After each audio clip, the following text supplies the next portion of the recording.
আবারও আন্তর্জাতিক প্রসঙ্গ। ইরানে যুক্তরাষ্ট্র ও ইসরায়েলের সামরিক হামলাকে ঘিরে আন্তর্জাতিক অঙ্গনে শুরু হয়েছে তীব্র বিতর্ক। এখন পর্যন্ত হামলা চালিয়ে 1000-এর বেশি লক্ষ্যবস্তুতে আঘাত হানা হয়েছে। এতে নিহত হয়েছেন ইরানের শীর্ষ নেতাদের পাশাপাশি সর্বোচ্চ ধর্মীয় নেতা আয়াতুল্লাহ আলী খামেনি। কিন্তু এই হামলা কি আত্মরক্ষার নামে আগাম সংঘাত নাকি আন্তর্জাতিক আইন লঙ্ঘন? এ নিয়ে এখন প্রশ্ন তুলছেন আইন বিশেষজ্ঞরা। ইরান যুদ্ধের রেশে টালমাটাল গোটা মধ্যপ্রাচ্য।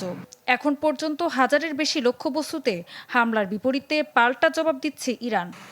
যৌথ বাহিনীর হামলায় প্রাণ গেছে ইরানের সর্বোচ্চ ধর্মীয় নেতা আয়াতুল্লাহ আলী খামেনি সহ অনেক শীর্ষ কর্মকর্তার।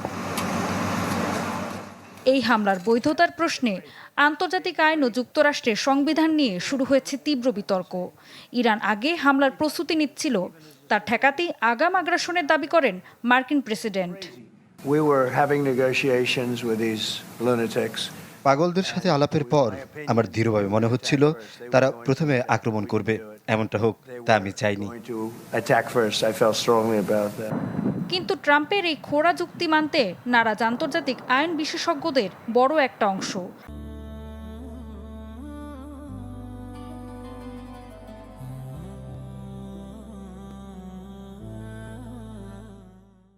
তাদের দাবি, জাতিসংঘ সনদের অধীনে আত্মরক্ষার অধিকার প্রয়োগে হামলার সুস্পষ্ট প্রমাণ থাকতে হয়, যা দিতে পারেনি যুক্তরাষ্ট্র।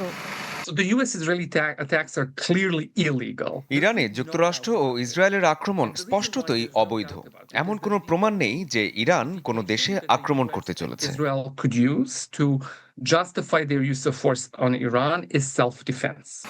এদিকে ওয়াশিংটনের দাবি অপারেশন এপিক ফিউরি অত্যন্ত নিখুঁত ও পরিকল্পিত।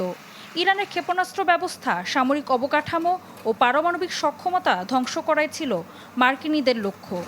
The mission of Operation Epic Fury is laser focused. Operation epic ফিউরির লক্ষ্য হলো লেজার কেন্দ্রিক ইরানি ক্ষেপণাস্ত্র ধ্বংস করা, যাতে তারা পারমাণবিক অস্ত্র তৈরি করতে না পারে। And they will never have nuclear weapons.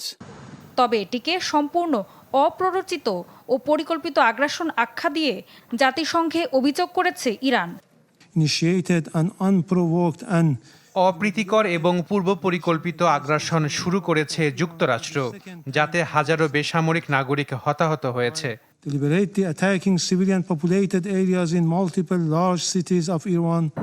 বিশেষজ্ঞরা বলছেন, আন্তর্জাতিক আইন লঙ্ঘনের অভিযোগ প্রমাণ হলে আইনের মুখোমুখি হতে পারে যুক্তরাষ্ট্র। ঋতু সাহা, চ্যানেল 24।